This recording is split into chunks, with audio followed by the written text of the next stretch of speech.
What is up, everyone? We are back. The HB Hoes are back, and we are doing The Last of Us Season 2, Episode 1 review live. It has been a while since we've done this, but most importantly, how's everyone doing tonight? How you doing, Geoff? How you doing, Paige?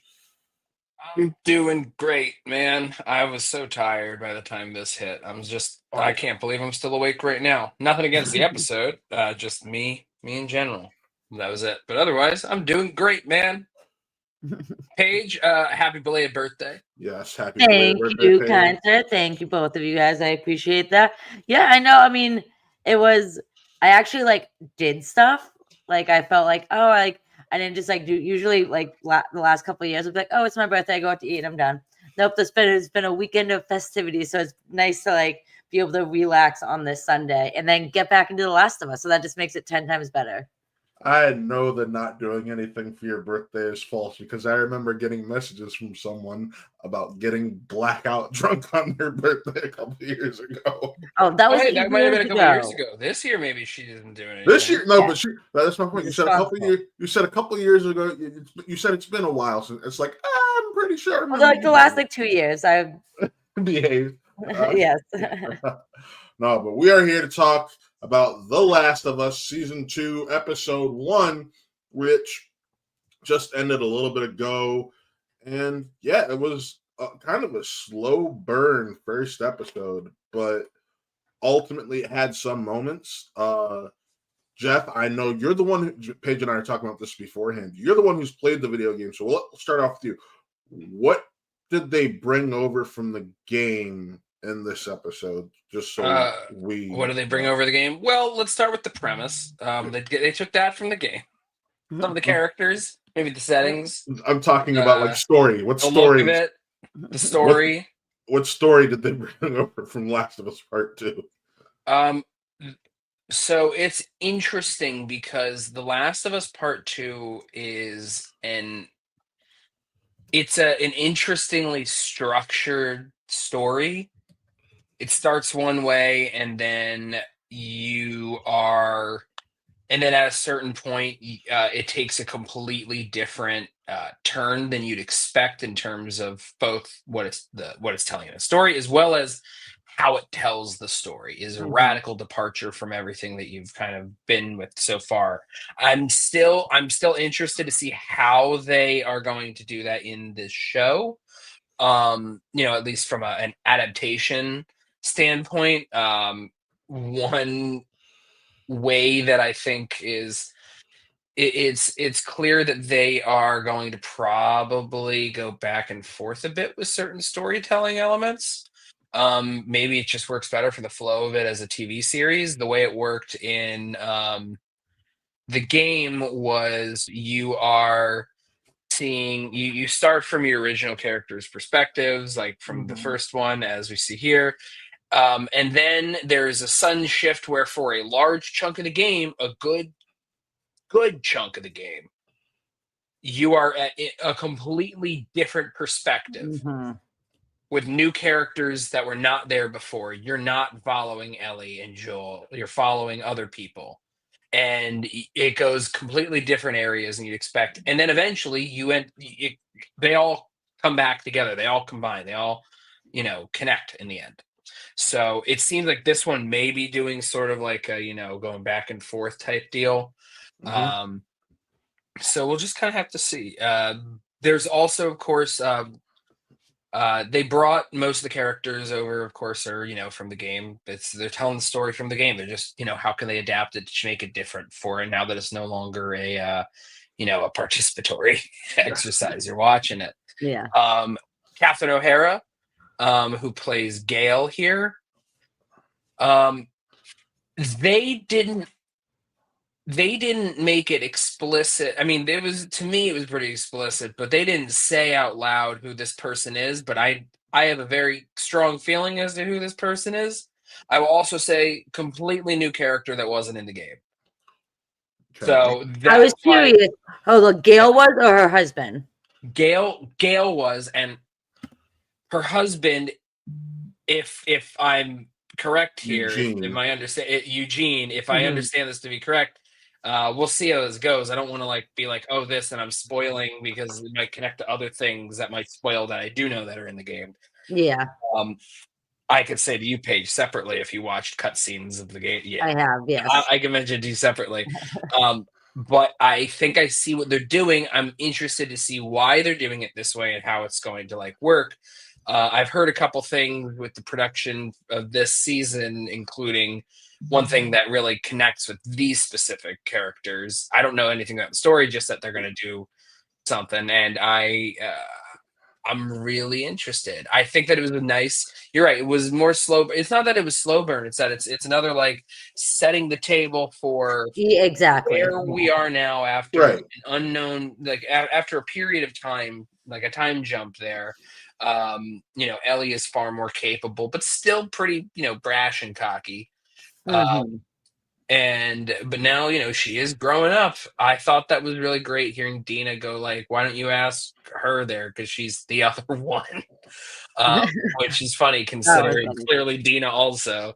Yeah. Um, okay, so this is I'm someone who really complains a lot when it comes to a lot of this. Like, oh well, I'm just happy that I got to see what I saw in the thing that I already saw.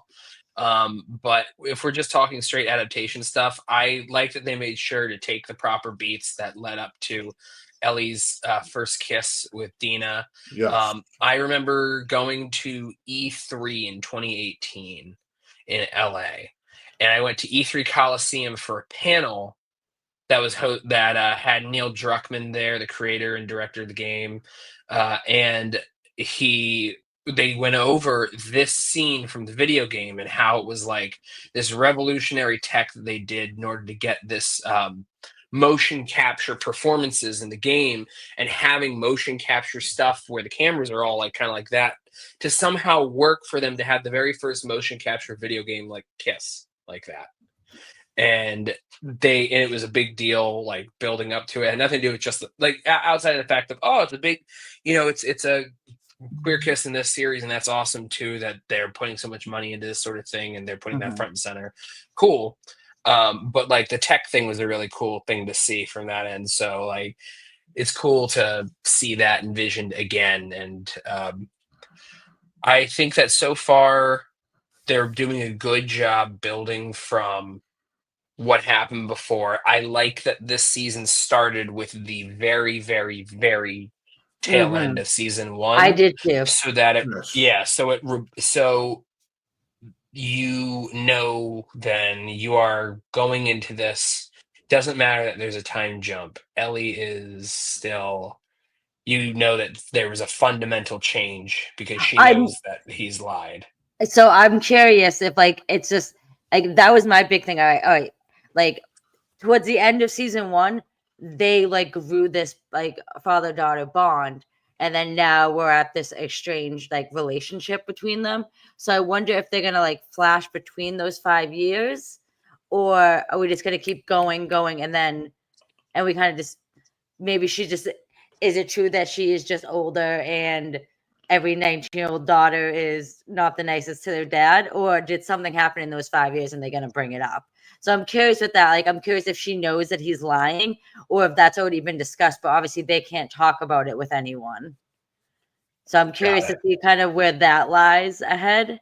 But I also thought they did yes, it kind of was, I don't want to say a slow burn, but it was building up to learning all these new characters. We have a bunch of new characters this season, and we're going to be following a bunch of them. So it's kind of nice they set the table really well, I think, for everyone to kind of give you a rough idea of who they are. And we got to see like our core characters, like Ellie and Joel, like obviously are on like the other end of the tracks right now with each other. Like he's obviously struggling. She's still, I don't know, at the beginning of the episode, I was like, she's kind of fucking annoying. Like she's a cocky motherfucker. Like she just doesn't fucking. She's the Boston badass. Yeah, I mean we have that in common. So, but I understand like why she is the way she is, because like she is an outsider, so she has to like she feels like she needs to cover up that with this like brass personality. And then we get to meet Dina, who's her best friend that kind of is like the yin to her yang, because they're very much opposite. Yeah, well, yeah. But like they're very much different type of people. So it's interesting to see how like they kind of balance each other out too within this, and like keeping like possibly Ellie sane, because obviously that was Joel's job. Like, will Dina take that role over from Joel, or vice versa? Because Joel seems to love Dina. So I'm curious to see like if she'll help like rebuild the relationship, or if like Gail, who's this new character brought into this show, like what is Also, her I role figured in out this? I figured out who her husband was with this. I looked it up there. Never mind, not what I was thinking. I was wrong. Yeah, no, I looked it up on so fun fact for everyone, this is not a spoiler or anything. I don't think he's ever even I don't think he's ever No, seen the game. He's just He's mentioned. Bill and Frank. They're it's like a Bill and Frank thing. Yeah.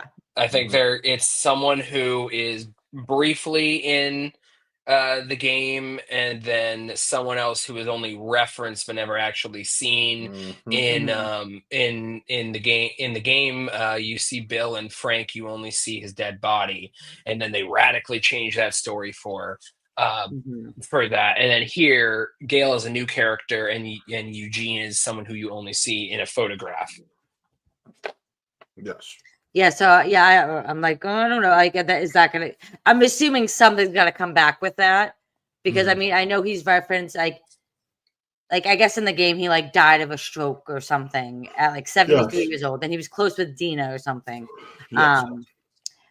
But I'm curious if like that will have something to do with some of the storyline. I don't know, but I mean, I think we should definitely mention about like the new I guess big bad that you can kind of mention is Abby, who is Caitlin Dever, who actually was up for the role of Ellie. So, and I think she looks like perfect as Abby too. Like she could have played either or character. Okay, what I'm very interested in is she is.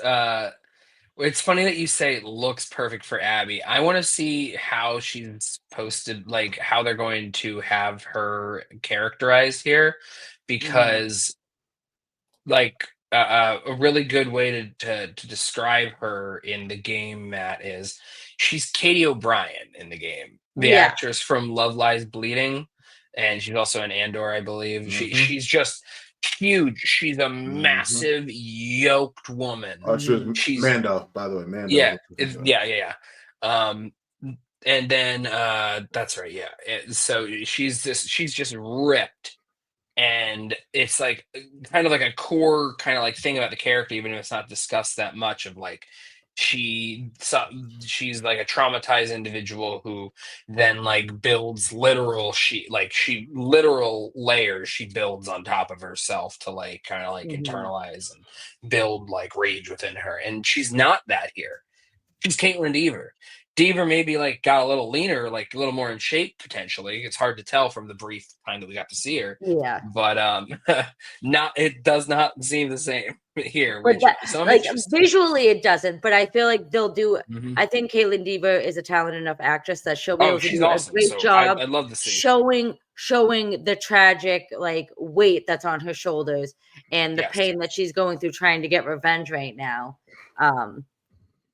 And I think that's what all of these characters do so great, is that they're not wearing their emotions on their sleeve, but you can blatantly see it on their face. Like you can see that they're all just like, especially like Joel, for example, just like beat down, like that everything around him has affected him. Like, and Joel and Abby are very similar in that sense. So I mean, you can kind of compare those two characters too, is who is right and who is in the wrong, kind of, because in the sense I think they both think they're right, but I think they also both know they're wrong. So it's I don't know, it's just a very intriguing thing, and it's interesting too that this season is part one of the game. It's right. That makes sense. It's not doing. It's half of the game. Considering the structure of the game and the way they are, I don't even know how they're really going to be building like the structure of this season and how they're going to go back and forth with it, especially when they do diverting stuff like the one-off type episode they'll probably do regarding the Eugene character. With when they're going to do a flashback episode, we know, because Eugene is played by Joey Pants. Oh, okay. So we know someone who's playing him. Okay. Yeah. Oh shit. Joey Pants and Catherine O'Hara, man. Gotta love it. Gotta love it. I did not know that. Okay, so yeah, so they were definitely getting Love a lot me some of Joey Pants. Mm. Everyone should love them some Yes, Joey we do. Pants. And this season 2 is only 7 episodes too. So Yep. how many episodes was last season? 9. 10. I thought it was 9 9. or 10. Yeah. Okay. 9. Let me see. Was it 9? I think it was 9 because we were It was shocked 9. it didn't get a full 10. It was 9, and it premiered over 2 years ago. In fact, Mhm. the last season ended over 2 years ago. Yeah. But we did have a strike, I guess. Yeah, we had a strike. Yeah. That affected some We had things. 2 strikes. I'm just counting them together because they overlapped. Fair enough. So they affected the same basic time frame. Fair enough. But no, I mean, so I like this. I like the table setting going on here. Just kind of like bring everyone up to speed, but also like showing there's some stuff that might be brewing. you mean like the intelligent cordyceps? That for sure is very interesting. Something that I did notice was because I don't know if you know this, but people suck. Yes. Right. Like this isn't like a thing that's like unique to the game or the show. This It's is like real life. in the Yeah. world. Yeah. Right. So the world's ended. Everyone who can survive and is trying to like just work together to live in a community because the world's been destroyed. We all know what life was like beforehand and now. Oh, but like 2 women kissing, can't stand that still. Family event. What? And my thing was too is that like Joel is a good dad and Ellie's such a bitch. Like, I'm sorry. I think And she knows she has a very conflicted thing going on. Something happened with them between those 5 years. And it's not just she like I don't know if he's confessed to her that like he did lie or she just is just a grumpy like 19-year-old girl. Like I just don't know. Cuz I'm just like to me it's just like they got to feed us back with flashbacks of what happened. At the very least, because I don't remember in the context of the game whether or not there was ever like a thing that happened where she confronted him in like a thing and maybe they'll do a flashback. Yeah, I am. And but I do believe that at a minimum we are going to assume here that she knows. Yeah. I think that's what it is. That what he did, that he killed her and that he killed everyone and took her out. Like because it was very clear, you could tell from when she said okay that she didn't believe him. But she's also choosing to live with the lie. And maybe now she doesn't want to continue to choose to live with the lie whenever. And it's sort of that sort of thing that bubbles up. So that's my feeling just on how it's like being presented now. I don't remember whether or not they have. I think I have a recollection about whether they do or not, but I don't even want to honestly I don't think they do because I think obviously no spoilers here at all. But something happens in early on in the game. That I actually don't think that's gonna happen anytime soon. I think that will be like the penultimate episode. I don't know. I'm not sure. It might happen earlier. I think that might happen next episode, honestly, with how the episode ended. It might be. You know what happens then. Yeah. Well, we're not going to spoil it for anyone, but I don't know. I think there's lots of cards to be dealt on this table, and not saying that this season can go anywhere, but we also have from the trailer for this upcoming season. Like I didn't even look at the trailer for the upcoming. Well, obviously, you played the game. There's like these like a village of people that are like crazy. So not only are the Ellie and Joel worried about Abby, end of the world cult. They have, an end of the world cult. And they also now have, I think, Matt, you mentioned it, and we should definitely talk about it, is these smarter, Cordyceps. are we calling them zombies? I forget what they're called. It's cordyceps because they're Cordyceps. clickers, but the action Clickers, it's I not couldn't just think the of what they're zombie. called. They're called clickers, but it's not just the actual infected, it's the actual cordyceps virus itself is more intelligent. And that's what they're Yes. showing with that bit of it in the wood towards the end of it. Her with a little girl, the younger woman, being able to be like more of like a hunter as well. That shows that as too. It's very possible, Buck. Very possible. Yeah. It feels like it would be if they're really going to try and track there. I'm guessing that maybe halfway through the season, especially if it's season 7 or a 7-episode season, maybe they're going to do the same thing with it being episode 3, where they do like the one-off type thing, like they did with the Bill and the Frank episode. I'm going penultimate. That's too deep in, considering we've seen in trailers how far this goes into the story already. We see that Ellie is already on that journey she's going to take. So it can't be penultimate. Yeah, I don't know. But I mean, I'm just curious though, because like in the game, do the clickers become smarter, Geoff? I don't remember. I when that game came out, it was summer 2020. Something. Yeah, I mean, it's been 5 years. And I got it and I played it in 4 days and I haven't touched it since. Yeah. I do think it was smart for them to adapt that because, like, obviously, like, humanity is now adapting to this virus by trying to, like, work together. Like, of course, like, the fungi virus thing is going to adapt as well and become more intelligent. Buck chimes in saying smart clicker is a new thing. Okay. Thank you, Buck. Thank you.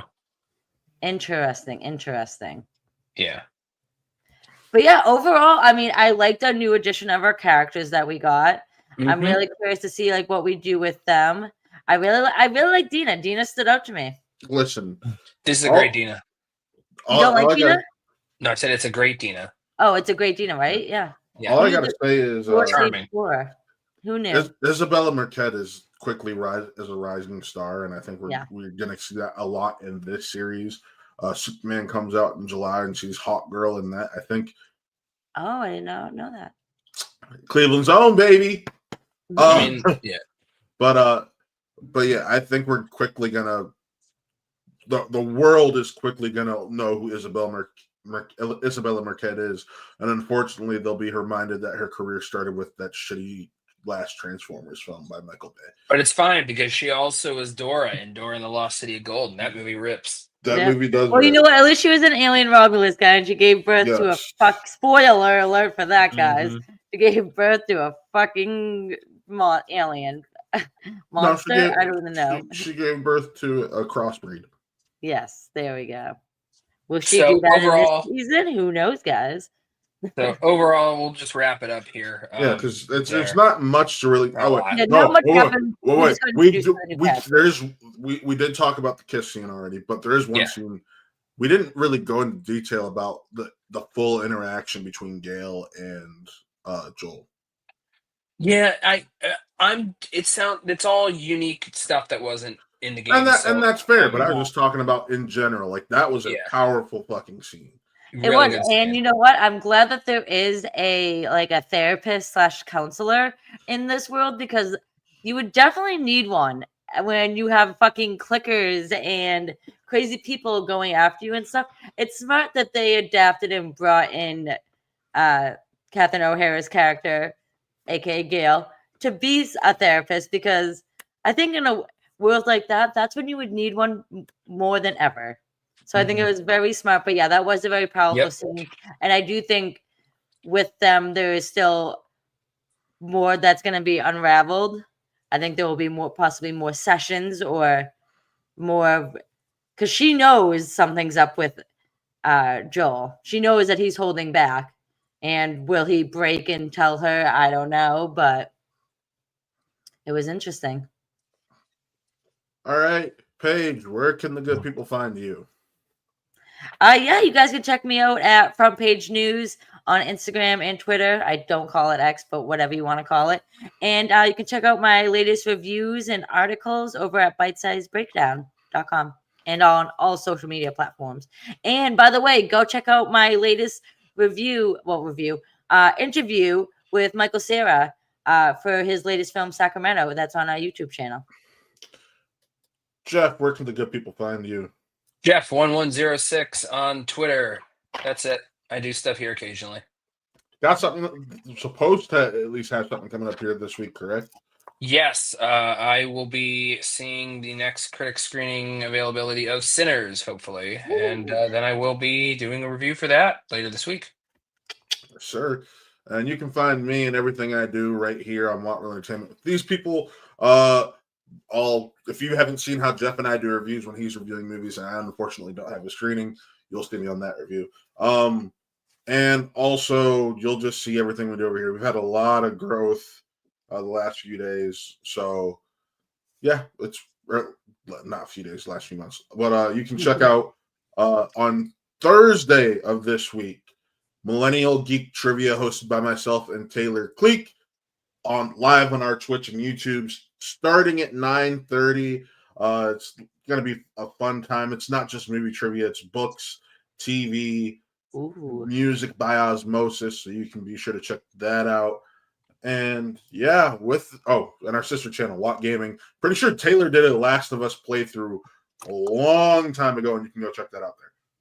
I'll have to go watch that. But yes, with that, folks, signing off. I am Matt. That is Geoff, and that is Paige, and this was the HB Hose. Oh, we won't be here next week because of Easter, but we'll be back the week after. See you next time, folks. See ya.